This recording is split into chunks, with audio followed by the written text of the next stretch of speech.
आज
আমার কৈলাসে করে মন করে চঞ্চল, তাই তো দেবী মৃদঙ্গ সহকারী।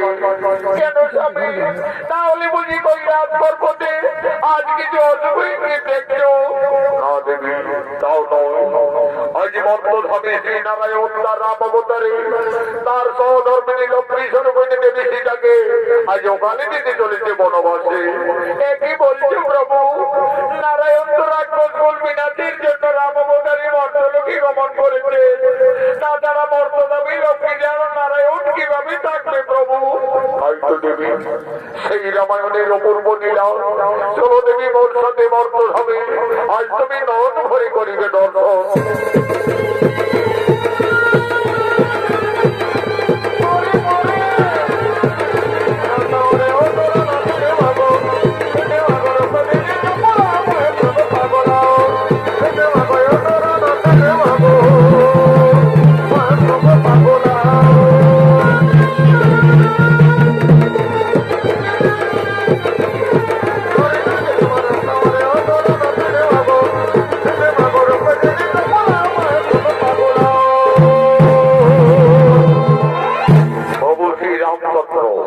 বিমাতার অভিযানে পিতৃ চৈত্য পালনার্থে 14 বছরের জন্য বনবাসে গমন করেছিলেন।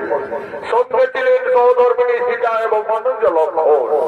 সেই বনবাস থেকে রাক্ষস রাজা রাবণ মা সীতাকে হরণ করে লঙ্কায় নিয়ে যায়।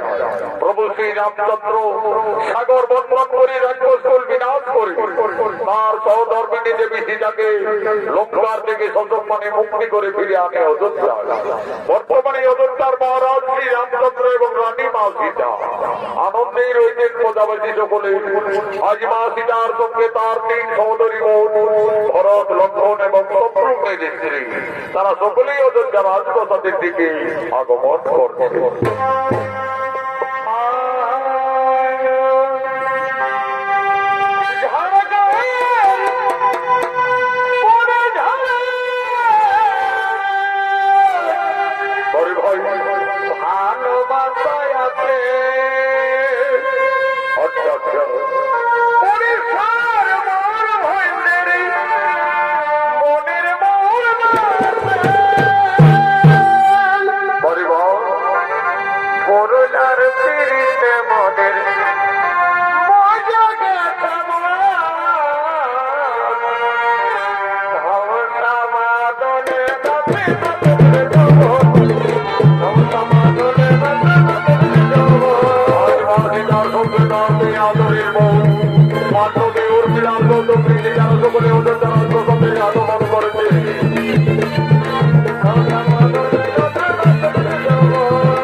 More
দিদি দিদি তোমাকে না রাক্ষস রাজা রাবণ বনবাস থেকে হরণ করে লঙ্কায় নিয়ে গেছিলেন। দিদি সকলেই বলে ওই রাক্ষস রাবণের নাকি 10টি ভয়ঙ্কর মাথা ছিল, 20টি হাত ছিল। দিদি বলো না সেই রাক্ষস রাবণ দেখতে কোথায় ভয়ঙ্কর ছিলেন? ওরে বন্ধুরা, আমাকে দুরাচারী পাপিষ্ঠ রাবণ বনবাস থেকে হরণ করে লঙ্কায় নিয়ে গেছিলেন দিকে, কিন্তু আমি কোনদিন নন মরে ওই রাক্ষস রাজা রাবণকে দর্শন করেছিলাম না। তবে আমাকে যেদিন আকাশপতি হরণ করে নিয়ে যায় লঙ্কায়, আমি সেই দিন সমুদ্রের জলে ওই ভয়ঙ্কর দানবীর রূপটি দেখেছিলাম। ওরে বন্ধুরা, সেই রাক্ষস কতই ভয়ঙ্কর, আজ আমি রাজপ্রাসাদের মধ্যে তার শরীরের অঙ্গ প্রত্যঙ্গ সমস্তই অঙ্কন করছি, তা তোমরা নন মনে দর্শন করো। মা সীতা রাক্ষস রাজা রাবণ দেখতে কতই ভয়ঙ্কর ছিলেন, আজই অযোধ্যা রাজপ্রাসাদের মধ্যে তার 10টি ভয়ঙ্কর রাক্ষসের মাথা, 20টি হাত, শরীরের অঙ্গ প্রত্যঙ্গ একের পরে অঙ্কন করতে লাগলেন। সেই সময় মা সীতা 15 মাসের গর্ভবতী ছিলেন। মা সীতার মনে নিদ্রার আকর্ষণ জেগে উঠল।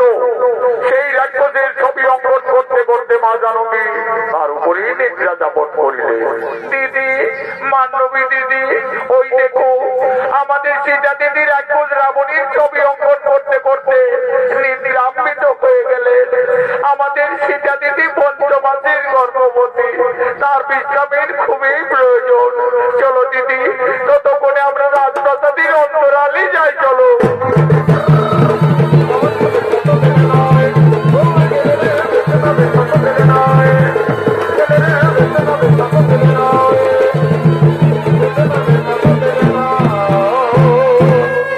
এমন সময় প্রভু শ্রীরামচন্দ্র এবং অনুজ লক্ষ্মণ এই রাজপ্রাসাদের দিকে আগমন করছে।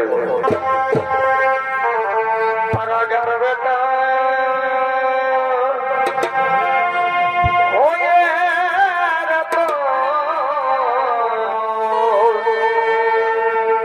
রাজার বেটা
স্বর্গীয় আদালত মাহাতোর প্রধান শিষ্য ওস্তাদ যুধিষ্ঠির মাহাতো লক্ষ্মণের ভূমিকায় মানিক কৈবর্ত।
রাজপ্রাসাদের মধ্যে প্রবেশ করতেই দেখতে পাই তার সহধর্মিণী সীতা রাজপ্রাসাদের মধ্যে উত্থান্ত অবস্থায় পড়ে রয়েছে।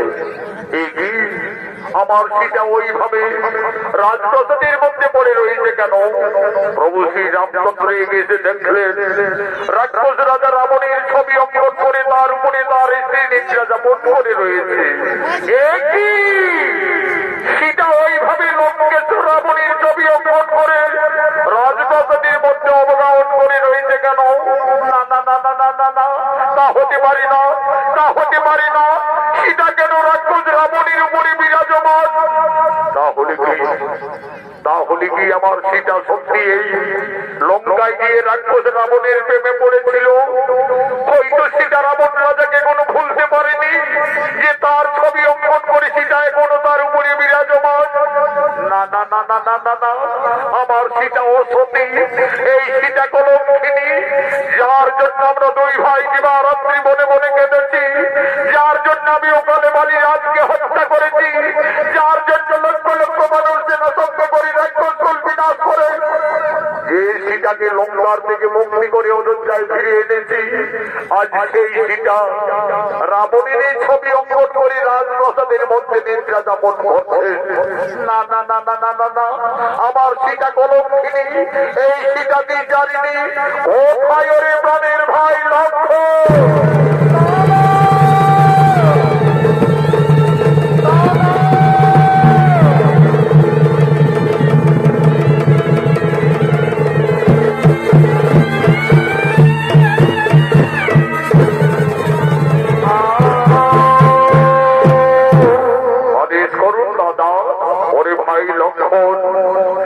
আমার প্রাণের ভাই লক্ষ্মণ ওই যে করে ভাই আমাদের রানী সীতা রাক্ষস রাবণের ছবি অঙ্কন করে রাজপ্রাসাদের মধ্যে নেত্রা যাপন করে রয়েছে।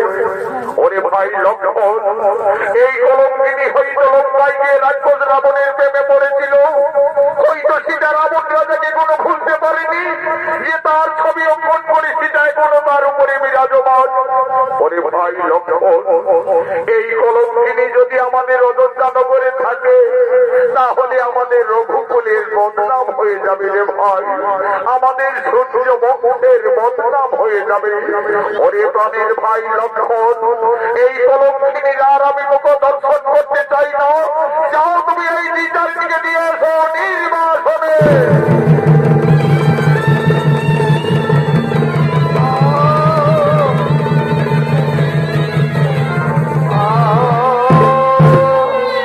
দেবী তুমি একই করলে দেবী, তুমি আজ আমাদের অযোধ্যার পবিত্র মাটিকে কলুষিত করে দিলে।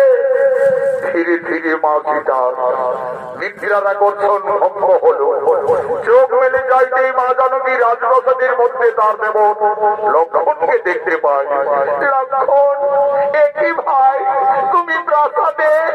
দেবী তুমি একই ঘটিলে দেবী, তুমি কেন রাক্ষস রাবণের ছবি অঙ্কন করলে আমাদের রাজপ্রাসাদের মধ্যে? তুমি তার উপরে সব করে নিদ্রা যাপন করতেছিলে। তুমি কি সত্যি এই লঙ্কায় গিয়ে রাক্ষস রাবণকে ভালোবেসেছিলে? তুমি কি রাবণের রাজাকে কোনো ভুলতে পারোনি? না রে ভাই লক্ষ্মণ, আমি কিছু ভুল করিনি রে ভাই। আমি শুধু আমার ওই মানবী উর্মিলা বন্ধের বোঝাবার জন্য এই রাক্ষসের ছবিটি আমি প্রাসাদের মধ্যে অঙ্কন করেছিলাম রে ভাই। তুমি জানো না দেবী, এই অপরাধে তুমি কলঙ্কিনী, এই অপরাধে তুমি বিচারিণী। যে রাক্ষস রাবণ তোমাকে বনবাস থেকে হরণ করে লঙ্কায় নিয়ে যায়, সেই রাবণের ছবি অঙ্কন করে তুমি ভুল করে অপরাধ করেছো। প্রভু শ্রী রামচন্দ্র আর কোনদিন তোমার মুখ দর্শন করবে না। আমায় আদেশ দিয়ে গেলেন এই মুহূর্তেই তোমায় দিতে হবে নির্বাসনে।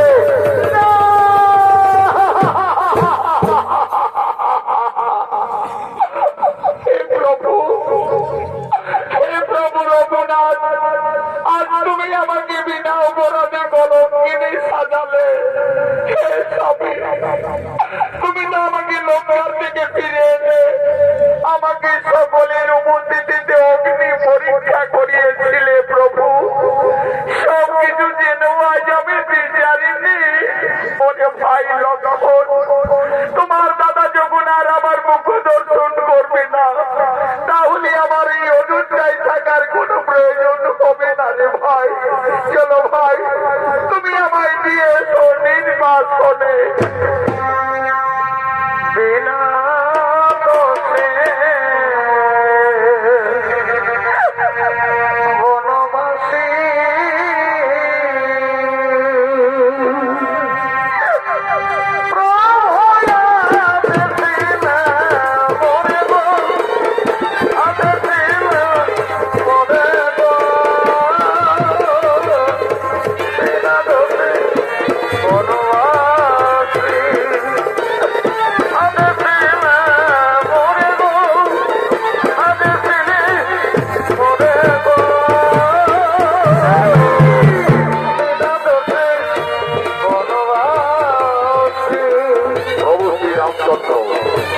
মাঝিটাকে কলঙ্কিনী থেকে বনবাসীর আদেশ দেয়।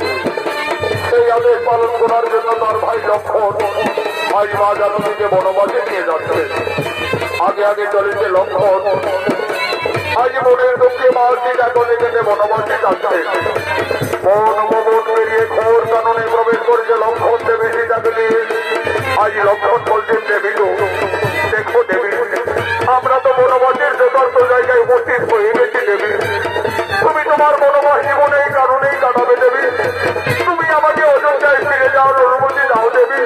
আমাকে অযোধ্যায় ফিরে যেতে হবে, কিন্তু আমি কিভাবে একটি পঞ্চমাসের গর্ভবতী নারীকে বনের মধ্যে ছেড়ে যাব? তুমি আমায় ক্ষমা করে দাও দেবী, আমায় তুমি ক্ষমা করে দাও। এই জানকীর জন্য আমি 12 বছর অনাহারি অনিশ্চয় ছিলাম। যে জানকীর জন্য আমি 24 মান মধ্যে ধারণ করেছি, আজ সেই জানকীকে আমায় বনবাসে নিয়ে যেতে হবে। আমায় তুমি ক্ষমা করে দাও দেবী, আমায়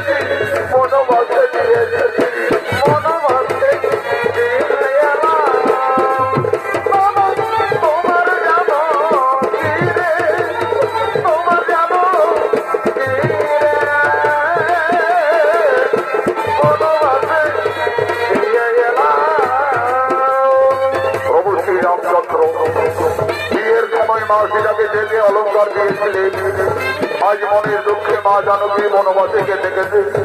গলার মুক্তার হার, কানের দোল, পায়ের নপুর, সমস্ত অলঙ্কার লক্ষ্মীর হাতে তুলে দিলে। আজ মা সীতা কাঁদছে আর কেঁদে কেঁদে বলছে, ওরে ভাই লক্ষ্মণ, এই সমস্ত অলঙ্কার নিয়ে তুমি ফিরে যাবে অযোধ্যায়। তোমার দাদা রঘুরাজের কাছে দিয়ে বলবে,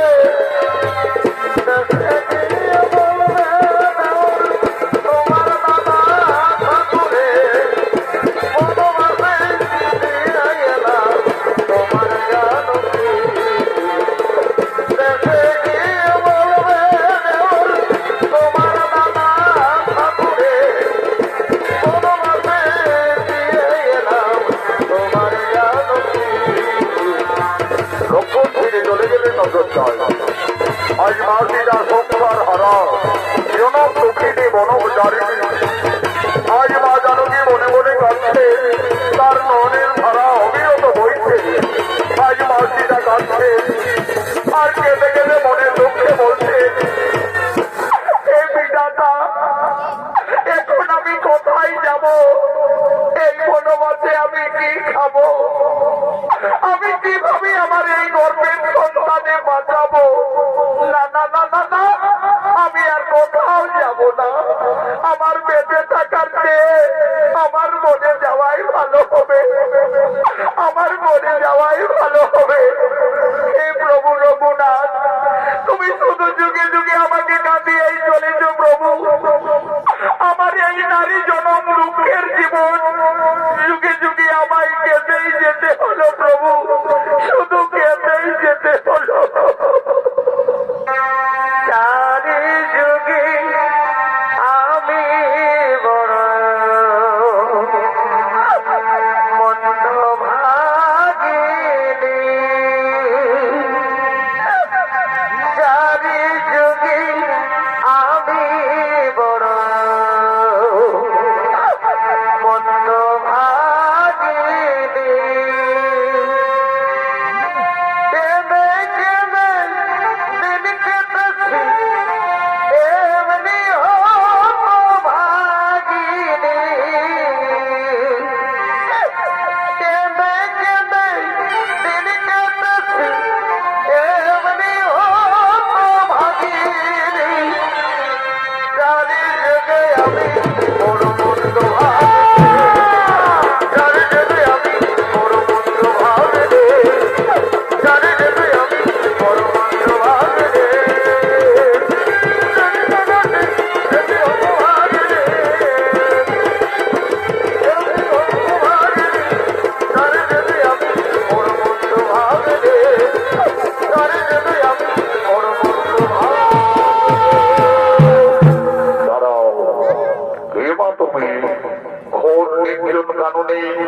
কাঁদতে কাঁদতে মনের দুঃখে প্রাণ বিসর্জন দিতে যাচ্ছ। তুমি জানো না নারী, মানব জীবনে আত্মহত্যা মহাপাপ। বাবা, আমার বেঁচে থেকে কিছু লাভ হবে না যদি বাবা। আমার স্বামী আমাকে বিনা অপরাধে কলঙ্কিনী ভেবে আমাকে বনবাসে দিয়েছে বাবা। আমি সংসার হারা জনক নন্দিনী সীতা। মা সীতা, তুমি বনবাসে এসেছো মা। আমি যোগী বাল্মীকি, আমি জানতাম না জানো কি, একদিন না একদিন তোমাকে বনবাসে আসতেই হবে। মা সীতা, তুমি কেঁদো না মা, তুমি কেঁদো না। বিধির বিধান কেউ লঙ্ঘন করতে পারে না মা, বিধির বিধান কেউ লঙ্ঘন করতে পারে না। মা সীতা, তোমার বনবাস জীবন কাটাবার জন্য আমি এই তপবনে পূর্বেই একটি সুন্দর পাতার কুটির নির্মাণ করে রেখেছি। চলো মা জানকী, তুমি না কেঁদে না ভেবে তোমার বনবাস জীবন ওই পাতার কুটিরে কাটাবে। চলো আমার গলা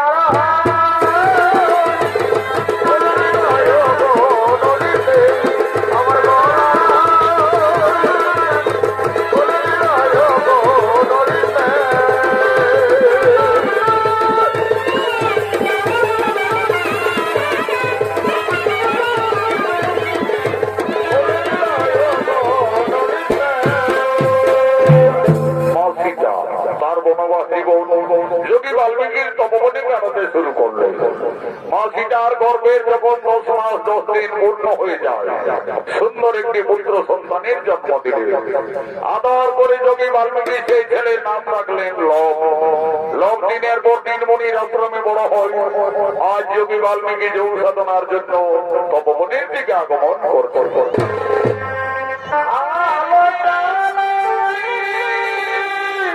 পরে ভাই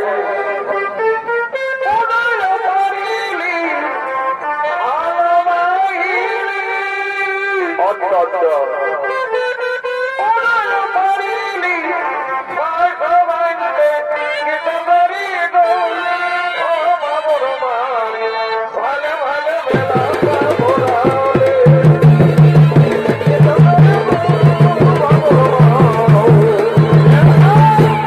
যোগী বাল্মীকির অভিনয় নৃত্যশিল্পী সুশান্ত টুডু।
এমন সময় মা সীতা এসে বলছে, বাবা বাবা। কি মা সীতা? বলো মা সীতা, তোমার কি হয়েছে মা? বাবা, আমার পুত্র লব, ওই দেখো বাবা, সে এখন বৃক্ষতলে ঘুমিয়ে আছে। বাবা, আমি ততক্ষণে ওই সরোবর থেকে স্নান সেরে জল নিয়ে ফিরে আসছি বাবা। দেখো মা সীতা, তুমি স্নান করতে যাবে চলে যাও, কিন্তু দেরি করো না মা, কারণ তোমার পুত্র লব ছোট্ট বালক, সে খুবই উপদ্রব করে, সে এখন ঘুমিয়ে রয়েছে। থাক, আমি এখন এখানে ধ্যানে আছি। যাও মা, তুমি আর বিলম্ব না করে তাড়াতাড়ি স্নান সেরে জল নিয়ে ফিরে আসবে। যাও।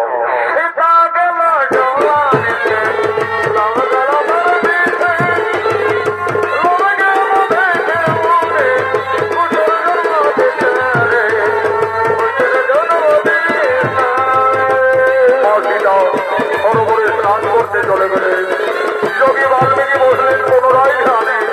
এমন সময় লোকের ঘুম থেকে যায়। লোক তার মায়ের পিছনে পিছনে ছুটে চলে গেলেন সরোবরের দিকে। উনি স্নান ভঙ্গ হলো। উনি দেখছেন সেখানে লোক ঘুমিয়ে নেই। কি লোক তো ঘুমিয়েছিল, তাহলে ছেলেটি হঠাৎ গেল বা কোথায়? ওরে লব, তুমি কোথায় গেলে? ফিরে এসো। না না না না, এদিকে তো লবকে কোথাও দেখতে পাওয়া যাচ্ছে না। তাহলে কি বাগানে আমদাম খেতে গেল নাকি রে বাবা? ছোট্ট বালক কাছ থেকে পড়ে যাবে। ওরে লব, তুমি কোথায় গেলে? ফিরে এসো। না না না না, লবের এই তপবনে কোথাও কোনো পাত্তা পাওয়া গেল না। তাহলে কি কোনো হিংস্র জন্তু ছেলেটাকে খেয়েই ফেললো নাকি রে বাবা? তাহলে তো সর্বনাশ হয়ে যাবে। সীতা সংসার হারা জনম দুঃখিনী বনচারিণী, তার একমাত্র সম্বল তার পুত্র লব। লোককে বৃক্ষতলায় ঘুমিয়ে রেখে মা সীতা সরোবরে স্নান করতে গেছে। ফিরে এসে তার পুত্রকে না দেখতে পেয়ে নিশ্চয়ই মা জানকী কেঁদে কেঁদে পুত্র শোকে প্রাণ ত্যাগ করবে। না না না না না, আমি যোগী বাল্মীকি, আমি মা সীতার আর দুঃখ দেখতে পারবো না। যোগী বাল্মীকি লবকে না দেখতে পেয়ে লবের সম আরেকটি সন্তান মনে সৃষ্টি করতে নেই তপবনে।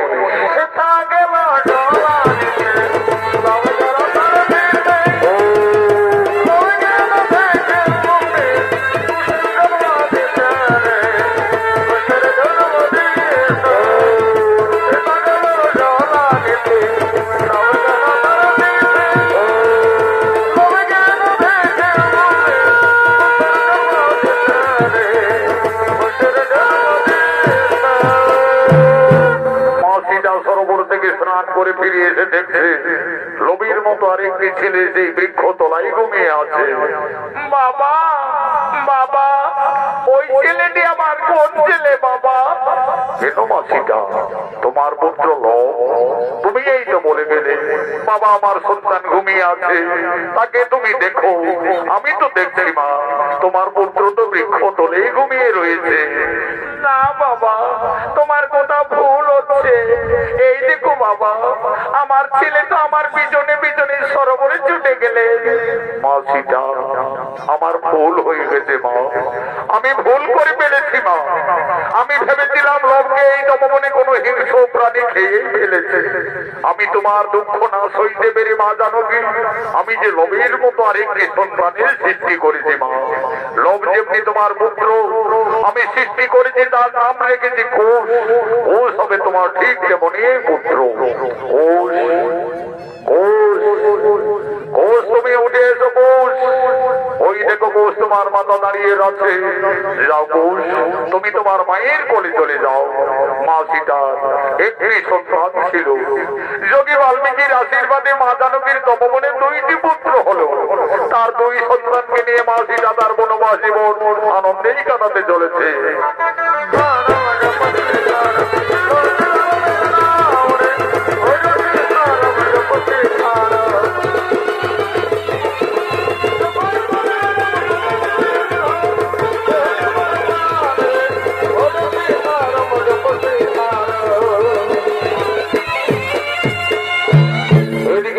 মহারাজ শ্রী রামচন্দ্র উৎসবের যজ্ঞের আয়োজন করেছে।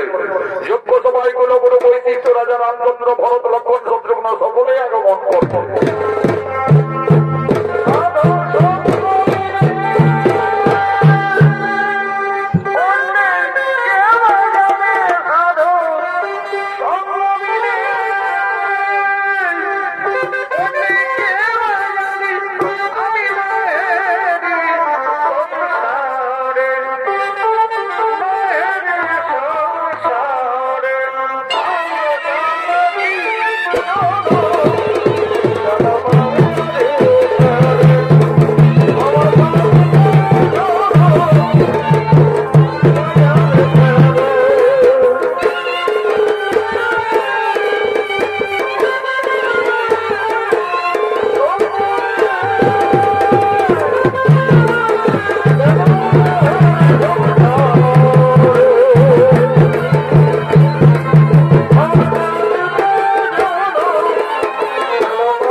রাজা রামচন্দ্রের আদেশে গুলো গুলো বৈশিষ্ট্য সঙ্গে সঙ্গে অশ্বমেধ যজ্ঞ শুরু করলেন। ওম নমঃ অগ্নিদেবায় নমঃ নমঃ। ওম নমঃ ব্রহ্মদেবায় নমঃ নমঃ। যজ্ঞ সভায় অশ্বমেধ যজ্ঞের ঘোড়া আগমন করছে।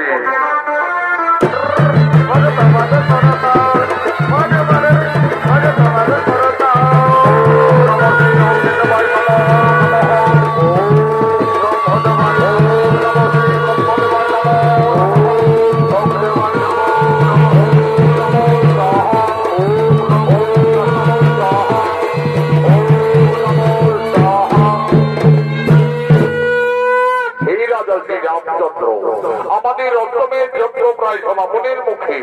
আপনি আর বিলম্ব না করে অষ্টমের যজ্ঞের ঘোড়ার কপালে সুন্দর ভাবে সন্ন্যাস করে লিপিবদ্ধ করুন। এই ঘোড়া রাজা শ্রী রামচন্দ্রের অষ্টমের যজ্ঞের ঘোড়া। এই ঘোড়া যতদূর যাবে ততদূর অযোধ্যার সীমানা বলে পরিচিত থাকবে। আর যদি কেউ বাহু বলে এই ঘোড়াকে বন্দী করে তাহলে রাজা শ্রী রামচন্দ্রের সঙ্গে যুদ্ধ করতে হবে। কুলগুরু বৈশিষ্ট্যের আদেশে রাজা রামচন্দ্র অষ্টমের যজ্ঞের ঘোড়ার কপালে সন্ন্যাস করে লিপিবদ্ধ করিলেন। ঘোড়া যজ্ঞস্থল থেকে যাচ্ছে। ঘোড়ার পিছনে পিছনে অযোধ্যার সমস্ত সেনারা যেতে লাগলেন।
এখন তারা দুই ভাই অনেক বড় হয়ে যায়। আজ তারা মনের আনন্দে মনের তপবনে খেলা করার জন্য আগমন করছে।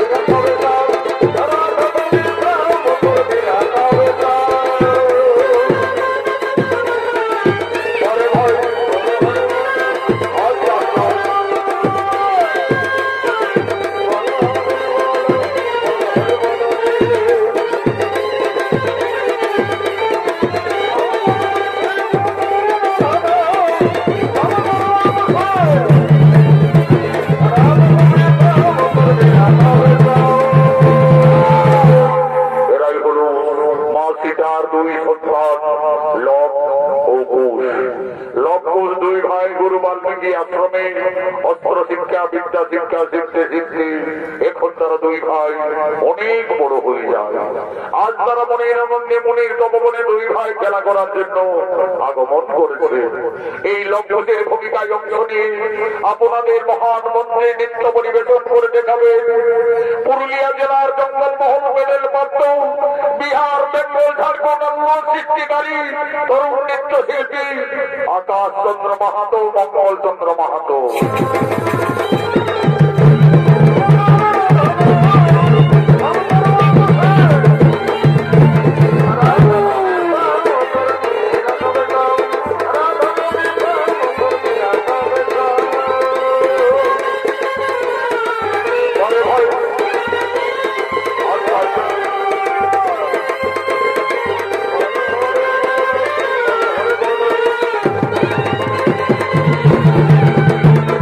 Oh!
ওই দেখো ভাই একটি ভঙ্গ রাক্ষসী এই তপবনের দিকে ছুটে আসছে।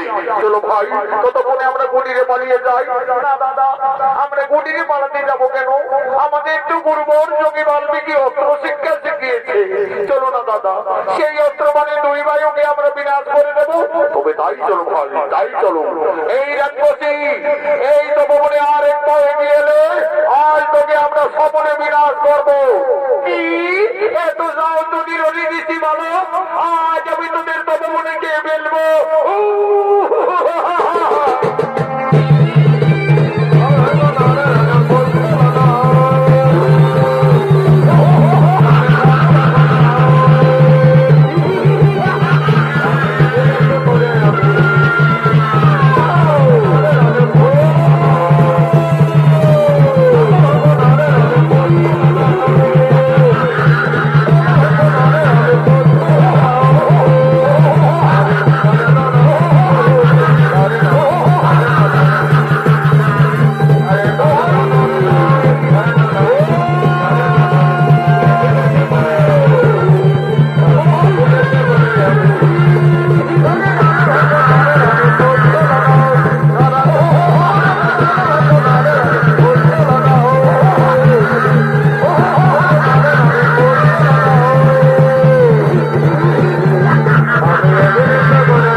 আমি তোমাদের দুই ভাইকে অস্ত্র শিক্ষা পরীক্ষার্থে আমি এই মনে মনে ছলনা করে মায়াবী রাক্ষসের সৃষ্টি করে তোমাদের আক্রমণ করেছিলাম।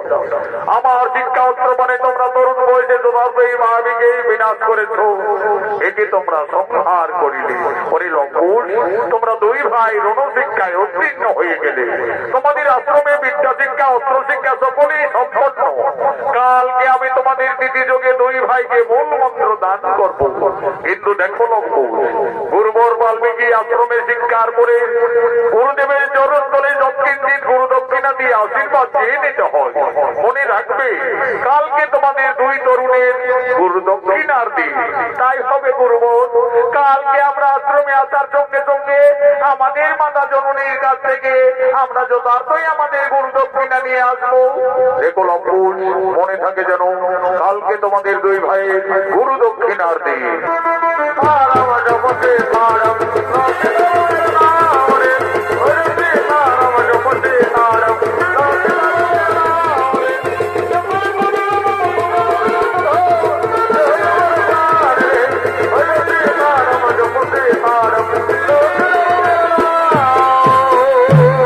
আজ মনের আনন্দে তারা দুই ভাই চলে গেলেন কুটিরে। কুটিরে গিয়ে তাদের মাতা সীতার কাছে তারা নিবেদন করছে,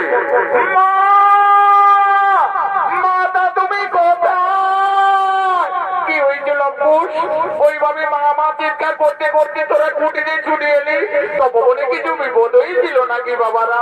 না মাতা, আজ আমরা তপবনে একটি ভঙ্গ রাক্ষসীকে দুই ভাই বিনাশ করে দিয়েছি মা। আমাদের গুরুদেব বলেছেন আমরা অস্ত্র শিক্ষায় সফল হয়ে গেছি মা। আমাদের আশ্রমে বিদ্যা শিক্ষাও সম্পন্ন হয়ে গেছে।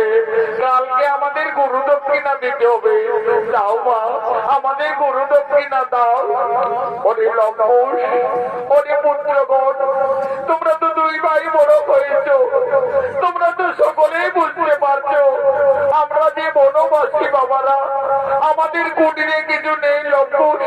আমি কি দিয়ে তোমাদের গুরু দক্ষিণার থেকে মুক্তি করবো? মা, তুমি কেন না মা?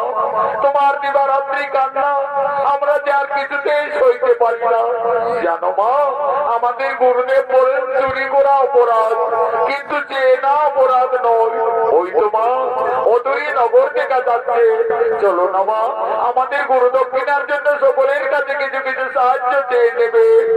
মা সীতা একদিন ছিলেন অযোধ্যায় মহারানী, আজ সে ভাগ্য ফেরে সংসার হারা জনম দক্ষিণে বনবাসিনী। তার দুই সন্তানের গুরু দক্ষিণা দেওয়ার মতো মা সীতার গদিরে কিছুই নেই। আজ মনের দুঃখে মা জানকী এই নগরের দ্বারে দ্বারে সকলের কাছে করজোড়ে নিবেদন করছেন, হে ভক্তগণ, আজ আমি খুবই সংকটে পড়েছি। আমার দুই সন্তানের গুরু দক্ষিণা দেওয়ার মতো আমার কাছে কিছুই নেই।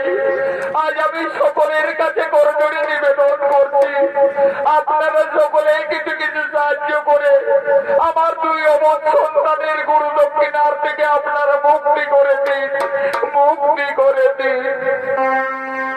তারা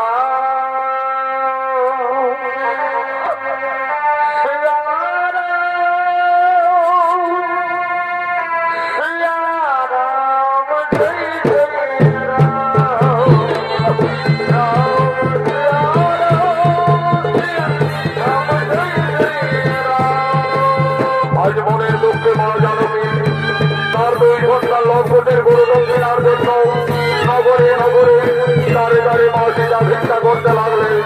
সকলের কাছে মা জানকী সাহায্য চাইতে লাগলেন।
জানবী তার দুই সন্তান লম্বুজের গুরু দক্ষিণার জন্য এই মণিনগরের নারী নারী সকলের কাছে সাহায্য চাইবে। সকলের মনে দয়া হলো, সকলের মনে করুণা হলো। মা সীতার দুই পুত্র লম্বুজের গুরু দক্ষিণার জন্য যে যেমন পারবেন সকলেই কিছু কিছু আর্থিক সাহায্য করলো। মা জানবীর বনবাস জীবনে যথেষ্ট অল্পমুদ্রা হলো। আজ মা সীতা বলছে, এই তো বাবারা আমাদের সকলেই করুণা করেছে, দয়া করেছে। এই মন্দির আশ্রমে গিয়ে গুরুদেবের চরণ ধরে প্রণাম জানিয়ে তোমরা আশীর্বাদ দিয়ে দেবে পুত্রগণ। মা সীতা মণিনগরে নগরে ভিক্ষা করে যে অর্থ পেয়েছিলে আজ সমান ভাবে তার দুই সন্তান লম্বুজের হাতে মা জানবী তুলে দিলে। আজ মা সীতা বলছে, অরে লম্বুজ আর বিলম্ব করো না বাবারা। মা তুমি কেন না মা, তুমি কুটিরে যাও মা, আমরা গুরু দক্ষিণা দিয়ে অচিরে ফিরে আসবো মা, অচিরে ফিরে আসবো।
আজ আমি আনন্দিত, আমি গর্বিত, আমি তোমাদের পূর্ণ আশীর্বাদ করবো।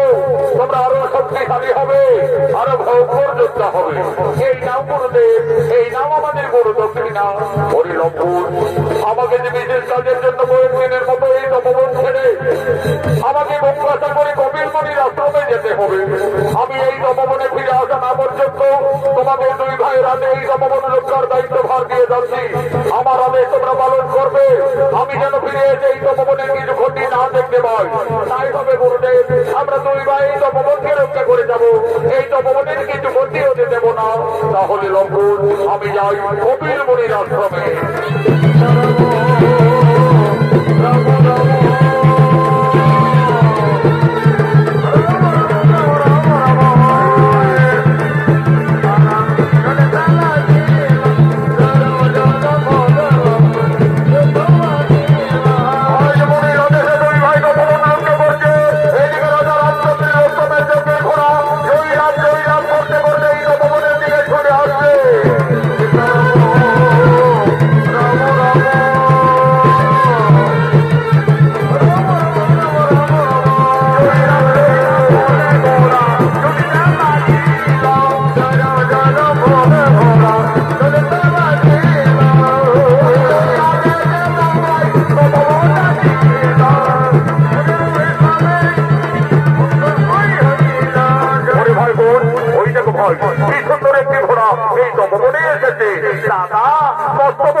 আগে আমি একটু ঘোড়ার পিঠে চাপবো। ওরে ভাই কোন নামো নামো নামো, ওই দেখো ওই ঘোড়ার কপালে কি লেখা রয়েছে, কি লেখা আছে দাদা? ওই দেখো ভাই, এই ঘোড়ার কপালে স্বর্ণাক্ষরে লেখা আছে, এই ঘোড়া অযোধ্যার মহারাজ শ্রী রামচন্দ্রের উত্তমের যজ্ঞের ঘোড়া। এই ঘোড়া যতদূর যাবে ততদূর অযোধ্যার সীমানা বলে পরিচিত থাকবে। আর যদি কেউ বাহুবলে ঘোড়াকে বন্দী করে তাহলে রাজা শ্রী রামচন্দ্রের সঙ্গে যুদ্ধ করতে হবে। দাদা এই ঘোড়া তো আমাদের গুরু বাল্মীকির তপবনে এসেছে, আমাদের তো গুরুদেব তপবন রক্ষার দায়িত্ব ভার দিয়ে কপিল মুনির আশ্রমে গেছে। চলো দাদা আমরা গুরুদেবের আদেশে বন্দী করবো, প্রয়োজনে আমরা যুদ্ধই করবো। তবে ভাই চলো ভাই, ওরে অর্থ তুমি আমাদের বন্ধু, তুমি আমাদের সঙ্গে খেলা করবে। চলো ভাই কোন আমাদের বন্ধু ঘোড়ার পিঠে ধরে আমরা এই তপবনে খেলা করি।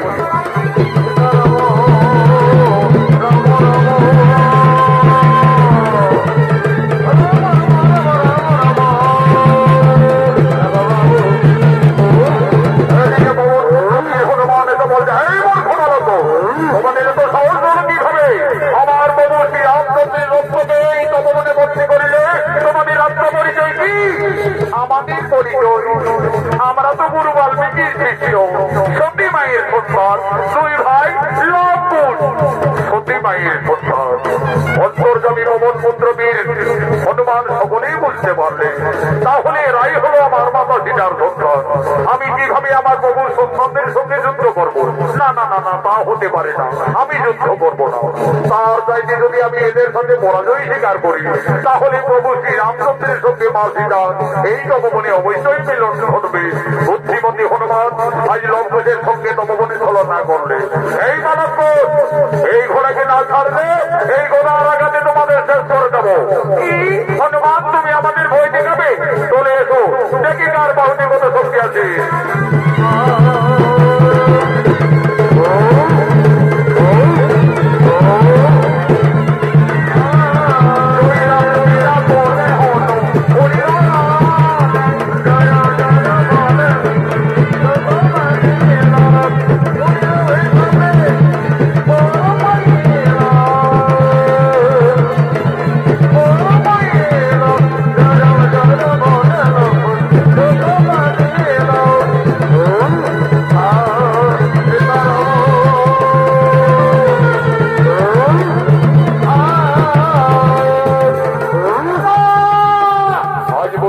হনুমান লঙ্কেশের সঙ্গে তপবনে পরাজয় স্বীকার করলেন। আজ লঙ্কেশ হনুমানকে বন্দি রাখলেন তপবনের এক বৃক্ষটালে। এমন সময় উপস্থিত হয়ে যায় ভরত শত্রুঘ্ন। এই বালক, আমাদের অষ্টমের যজ্ঞের ঘোড়াকে তোমরা এই তপবনে বন্দি রেখে চোখে নাও, মুক্তি করে দাও, না হলে রণের জন্য প্রস্তুত হয়ে যাও। হ্যাঁ হ্যাঁ, আমরা প্রস্তুত আছি, চলে এসো, দেখে কে হারে আর কে জিতে।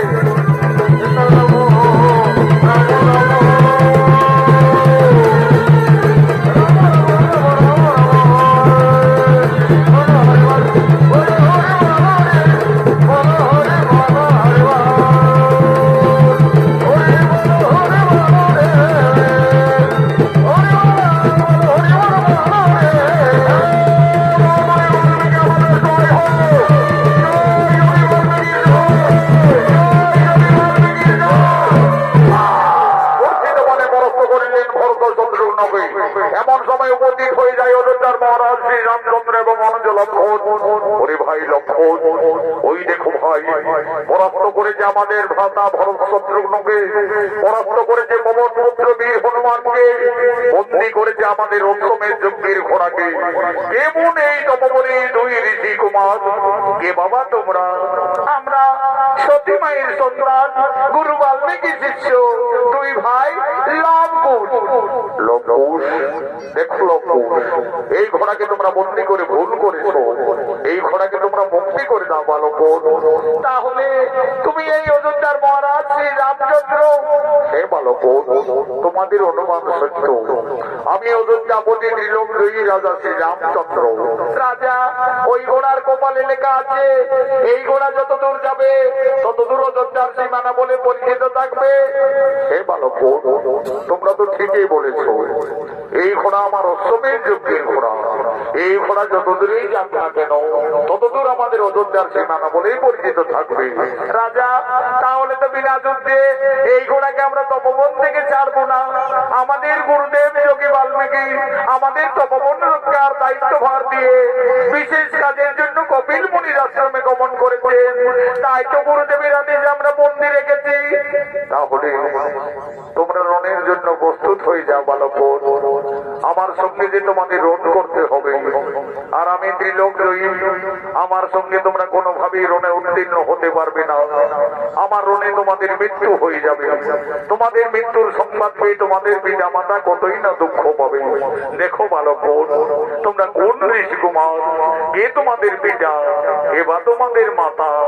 আমরা তো আমাদের পিতার নাম জানি না, এইটুকু জানি সতী মায়ের সন্তান, দুই ভাই লবকুশ। লবকুশ, তোমরা তোমাদের পিতার নাম জানো না? আমি কিভাবে এই অবোধ বালকদের সঙ্গে রণ করব? দেখো লবকুশ, তোমরা অবোধ বালক, আমার পুত্র সম। যদি একবার আমার পিতা সম্বোধন করো, আমি পুত্র ভেবে তোমাদের ক্ষমা করে দেব। এই রাজা, তোমাকে আমরা বাবা বলতে যাবো কেন? তুমি আমাদের বাবা বলো। শান্ত হো বালক। আমি যদি তোমাদের বাবা বলি তাহলে বিনা যুদ্ধে এই অস্ত্রকে মুক্তি করে দেবে তো? তা নয় পরে দেখা যাবে, আগে বলে দেখো তো। আচ্ছা বালক, আমি না হয় তোমাদের বাবাই বললাম। এই রাজা, তুমি কাকে বাবা বললে? আমাকে বাবা বললে না আমার দাদা লবকে বাবা বললে? কেন বালক, আমি তোমাদের দুই ভাইকেই বাবা বললাম। তাহলে বলো দেখি রাজা, তোমার মায়ের কোটা স্বামী? তোমরা সাবধান হও, তোমরা রাজা শ্রীরামচন্দ্রের রণে উপস্থিত রয়েছ। হ্যাঁ হ্যাঁ, আমরা সতী মায়ের সন্তান, রণকে ভয় পাই না রাজা। চলে এসো সম্মুখ সমরে, বিনা যুদ্ধে না জানিব উত্তমের যজ্ঞের ঘোড়া।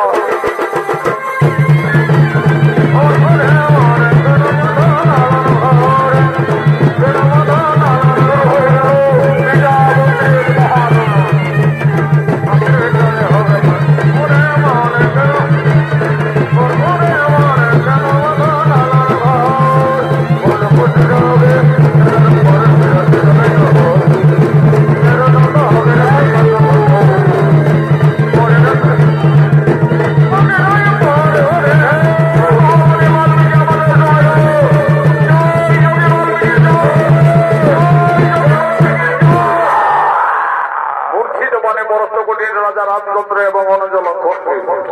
এদিকে যোগী বাল্মীকি কপিল মুনির আশ্রম থেকে তপবনে ফিরে এসে দেখতে লক্ষণ সর্বনাশ করে রেখেছে। ওরে শিক্ষক, ওই লক্ষণ কোথায় তোরা? আমার অবর্তমানে এইভাবে তপবনে অত্যাচার। গুরুদেব, আমরা তো তোমার আদেশ পালন করে চলেছি গুরুদেব। এই তপবন রক্ষা করতে গিয়ে এই সমস্ত যোদ্ধাদের রণে পরাস্ত করে রেখেছি।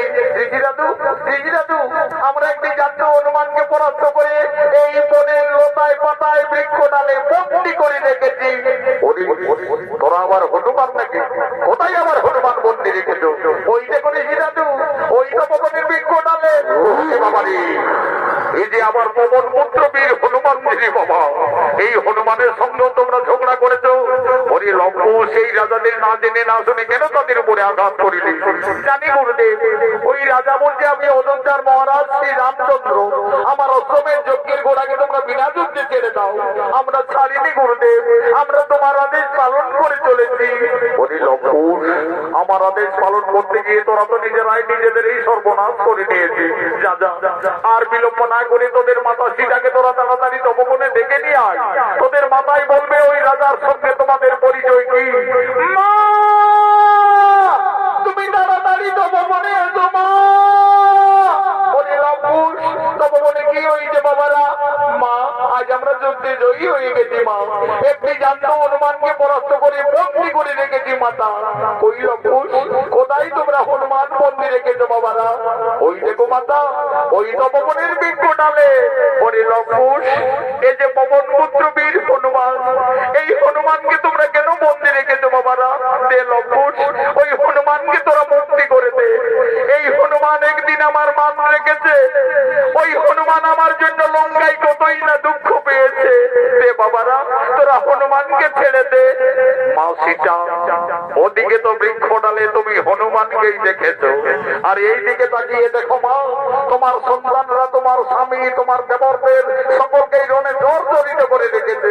ওরে লক্ষণ, এ তোরা কি করিলি বাবারা? তোরা কাদের সঙ্গে রণ করেছ, যুদ্ধ করেছ?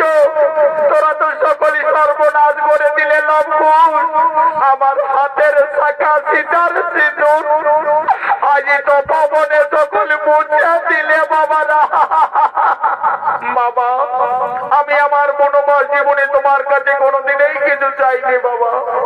আজ আমার দুই অমন সন্তানে ক্ষমা করে আমার স্বামী এবং দেবরগণকে পুনরায় জীবিত করে দাও বাবা, পুনরায়। মা সীতা, তুমি কেন না মা? তারা কেউ মারা যায়নি মা, তারা লঙ্ঘসের রণে পরাজিত হয়ে জ্ঞান হারায় পড়ে আছে। আমি এক্ষণে কমণ্ডল সকলের গান পুনরায় ফিরিয়ে দেব। ওম নমঃ সাহা, ওঠ রাজা শ্রী রামচন্দ্র। ওম নমঃ সাহা, ওঠ বীর অনন্ত লক্ষণ। ওম নমঃ সাহা, ওঠ বীর ভরত কুমার। ওম নমঃ সাহা, ওঠ শত্রুঘ্ন। হে রাজা শ্রী রামচন্দ্র, তুমি আমার অবর্তমানে আমার এই তপবনে এসে আমার এই দুই তরুণ শিষ্যর সঙ্গে এইভাবে রণ করতে পারো না, এইভাবে যুদ্ধ মারাই না। মনে করি রাজা, একদিন তুমি তোমার রানীকে কলঙ্কিত ভাবে পঞ্চমাসের গর্ভবতী অবস্থায় ক্রোধবশত বনবাসে দিয়েছিলে। তোমার এই শুনে যাও, শুনে যাও। দেখো লঙ্কুশ, যাদের সঙ্গে তোমরা রণ করছো, ঝগড়া করছো, তাদেরকে তোমরা জানো না, জানো না, তারা তোমাদের এই বংশের লোক সম্পর্কে সকলেই তোমাদের কাকা। আর যে রাজার সঙ্গে তোমরা রণে জর্জরিত, ওই রাজা হলো তোমাদের জন্মদাতা পিতা। গুরুদেব, ওই রাজা আমাদের জন্মদাতা পিতা। হে লঙ্কুশ, তোমরা তো রাজপুত্র। যাও, তোমাদের ভুল স্বীকার করে করো জোরে দুই ভাই, ক্ষমা দিয়ে নেমে যাও। পিতা, পিতা আমাদের ক্ষমা করে দাও পিতা, আমরা ভুল করে রণ করেছি। আজ আমার মনে পড়িল, আমি যেদিন রাজস্কুল বিনাশ করে লঙ্কার থেকে আমার সীতাকে অযোধ্যায় ফিরে এনেছিলাম, সেই দিন রাবণের মাতা নিকোষা আমায় কেঁদে কেঁদে অভিশাপ দিয়েছিলেন।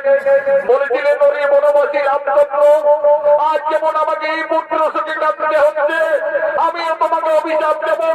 তুমি ত্রিলঙ্কাই হলো, একদিন না একদিন তোমার পরাজয় নিশ্চিত হবে তোমার পুত্রের হাতে। আজ আমার সেই অভিশাপের কথা মনে পড়িল লঙ্কুশ। তোমরাই আমার পুত্র গোল, এসো বাবারা আমার পক্ষে এসো। মা জানকী, আর তুমি কেঁদো না মা, তোমার বনবাস জীবন শেষ হয়ে গেল মা সীতা, তোমার আনন্দের দিন এসেছে। যাও মা, তোমার পরিবারের সকলেই তোমার অপেক্ষায় দাঁড়িয়ে আছে। রাজা শ্রী রামচন্দ্র একদিন মা সীতাকে কলঙ্কিনী ভেবে পঞ্চমাসের গর্ভবতী অবস্থায় বনবাসে পাঠিয়েছিলেন। যোগী বাল্মীকির কৃপায় ফিরে পেলেন তার স্ত্রী সন্তানকে। আনন্দ হলো, জয় জয়কারী রাম ভক্ত পবন পুত্র বীর হনুমান বলছেন,